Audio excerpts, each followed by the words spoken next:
Hey everybody, TTM Troy here with another TTM Troy's TTM Tuesday tips. And this week I have a tip that I was actually going to put in my book. For those who don't know, I'm kind of in the middle of writing a book on TTM collecting and IP and conventions and all these bunch of tips, which is kind of why I'm doing these videos to kind of get the tips out there, and then I'll include those and more in the book. Be on the lookout for that because I really hope you guys check it out when it's ready. But enough of that. What I'm going to talk about today are TTMs and IPs that are signed with the gold and silver sharpies and even paint pens and the dangers of how you store those. So we're going to talk about storing and protecting your gold and silver sharpies and your paint pen photos. I do this for all of my 8x10 photos, but especially these, and you'll see why. Now, a friend of mine who used to work on Babylon 5 back in the day, he had asked me to sell some of his things on eBay, which is a whole other subject, but he asked me to sell them on eBay, and one of them was an autograph of someone who I have never been able to get, and that is Bruce Boxleitner. He was in Tron, he was in the Gambler TV movie, Babylon 5, he's done a lot of stuff. And so I was like, oh, well, you know, if it's in a good condition, I'll just buy it myself because he's eluded me and he's like one of the main characters of Babylon 5. So I was going to buy it, and he had it in the sheet protector. And I'll do some close-ups of this once I'm done here. And so I'm looking at it and I'm like, okay, it looks good, looks all good. And then I went to take it out of this sheet protector. Now you'll notice this is just a standard Avery sheet protector that you buy at Walmart or whatever. And I don't know if you guys can see this from this angle, but I'll do a close-up as well. When I went to take it out, can you see that? I'll put a close-up here. Most of the signature stayed on the sheet protector. So it just made me go, arg. Arg, I say, is what it made me go. And so it was both, it was funny and sad at the same time because I knew that I was going to be putting this in the book, and that is some tips on what to do with gold pen autographs. Now, this also goes to with any autographs that you may get IP, but especially gold and silver sharpies, and oh my gosh, gold paint pens, which were really popular back in the 90s before they had actual sharpies that would do this. So first of all, let's take a look at this. This was obviously a gold paint pen because that's all they had back in the late 90s was the gold paint pen. And again, the cheap Walmart sheet protector. Now, if you are going to use these cheaper that's kind of hard to say, sheet protectors, you really need to make sure your autograph is dry. Now, I don't know if this was still wet when it was put in the sheet protector. It could be that it was in the same sheet protector for 20 years, and due to humidity and all those things, it just kind of transferred. I don't know. I have a feeling it's a little of both because the autograph on the other side is also in a gold pen, and so I kind of am getting the feeling that maybe it didn't sit long enough. So that's a good tip for any IPs that you do, whether it's with Sharpies or whatever. Make darn sure, almost swore there, make darn sure that the autograph is dry, completely dry, no question dry.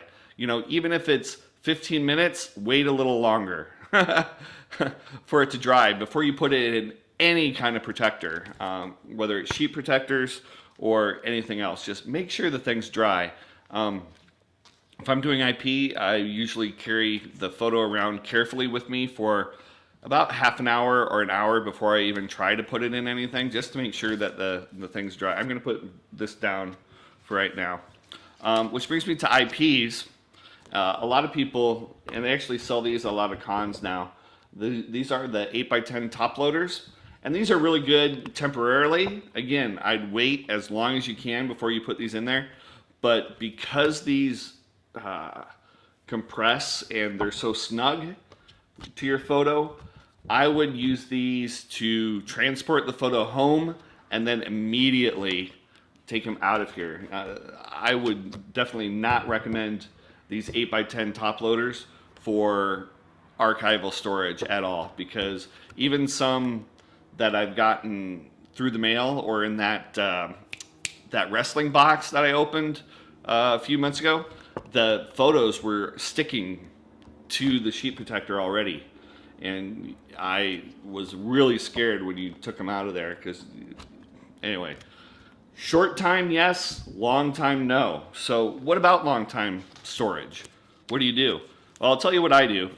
First, I use, and I've used these since like the early 1990s, Ultra Pro 8.5 by 11 sheet protectors.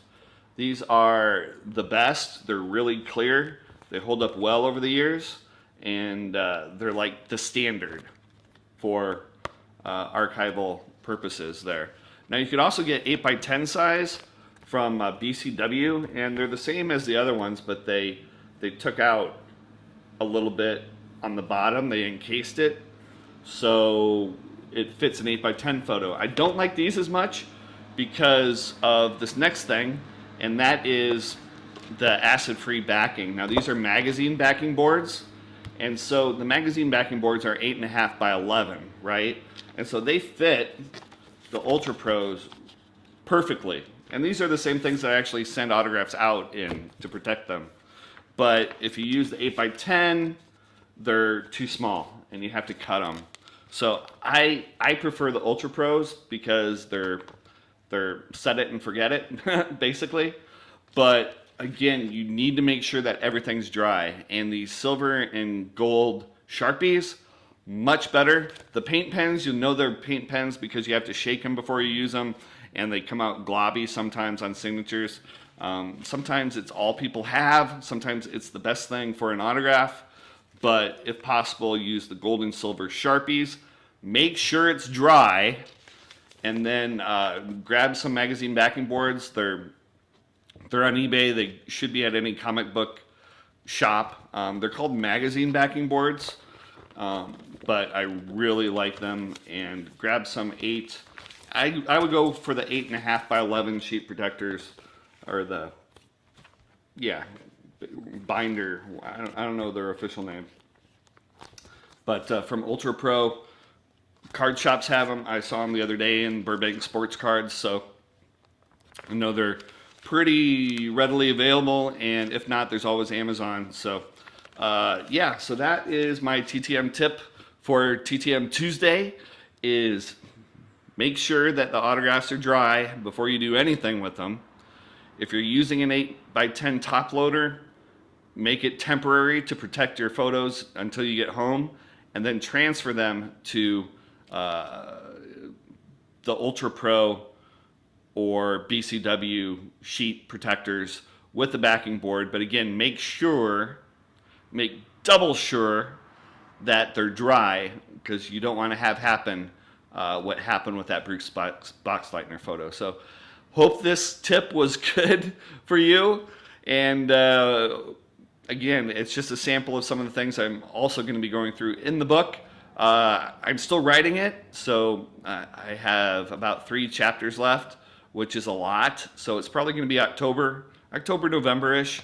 I'm going to self-publish it, and I'll let everybody know where they can get a copy. It's not going to be that expensive, guys. Yeah, I think it'll be fun. It'll have a lot of my experience over the years, these TTM tips, resources, my favorite resources, and stuff like that. So again, thank you.